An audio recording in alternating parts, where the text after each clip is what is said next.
everybody, I'm Danielle Russell, and this is my One Woman Island population menu. I've started the One Woman Island because I want to inspire myself and other people to try new things, to be independent, but also to know when to lean on others when you need it. Today I'll be walking you through the first stages of the journey to transform these rooms into amazing art studios where we can create and be inspired and collaborate. Walk through this room fully furnished with me, see where it ends up, and take a look at the dining room behind me, which is really the next place we'll be doing some serious decluttering. So don't judge the stuff. These have been the rooms that have been the catch-all for all the art and all the things that we wanted to hold on to and keep safe as we move throughout the decluttering process, and a few other things that probably still have to go.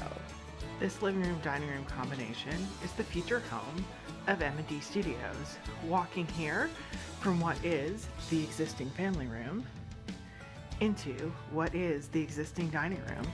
We'll be going from my mom's home studio, the M for Marie, into my home studio, the D for daughter or Danielle.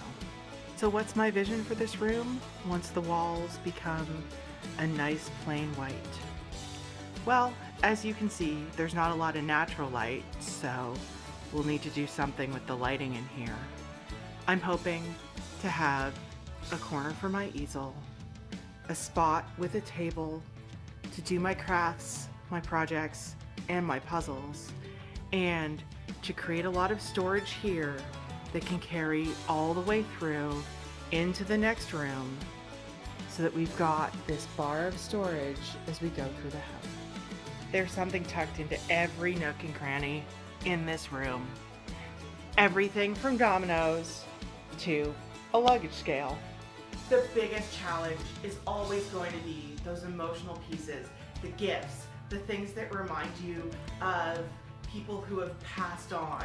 And so let's take a look at some of the challenges we're having right here in our home.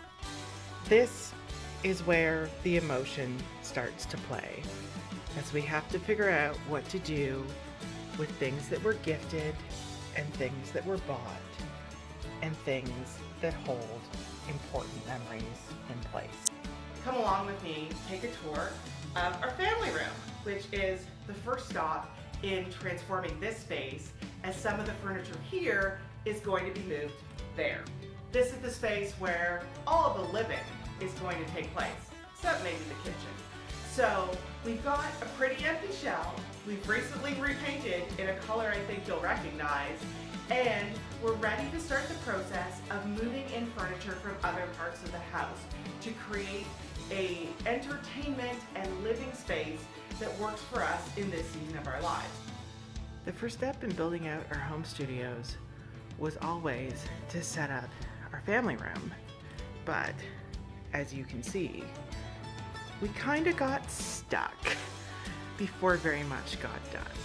Okay, so now that we've seen the family room and we understand we're working with a bit of a blank canvas, although very similarly colored canvas, let's take a look at what we've got to do in here. This couch will find a new home in the family room. The question now is, can I move it by myself? Should I move it by myself? We started to have a conversation here in our home about avoiding buying large furniture that we can't physically lift ourselves. But we still had to figure out, could I lift the couch? And so I want to give you just a couple quick tips on how I did that. Now here's what you need to know about me. I threw out my back a couple years ago, so I have to be super careful lifting. I always lift with my knees, not with my back. And I did a really quick test. I just pulled up on one corner to see how heavy it was and whether or not I could tilt it and pull it. It's a day later, and we've already cleared out most of the contents of this room. It's funny because yesterday I took it upon myself to move the couch that was right here all the way across the house. Hey, let's be honest. Moving a couch was a little bit crazy, but it got this process kickstarted. Step one was moving the furniture that used to live in our living room, aka my mother's future studio, into our family room, where you can see we're still not quite done settling it all in. Today I started to pack up some of the stuff here in the dining room, and the second that Miss Marie got home, the first thing she said to me was, "Did you wait for me to leave to start moving furniture again?" The answer, of course, is essentially, yes, I did. Well, there you have it. That's how far we've already gotten. This room is practically empty, except for some art on the wall and a couple pieces that need to be thoughtfully sold or disposed of through donation. Behind me in the dining room, there's still more work to be done.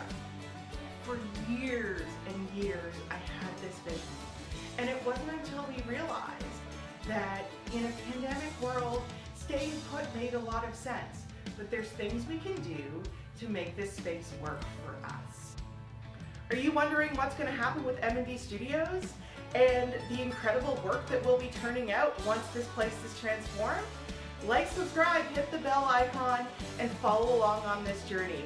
I hope in particular those of you who are artists or women who just want to transform your homes and don't need to ask for help every second of the day are inspired to follow our journey.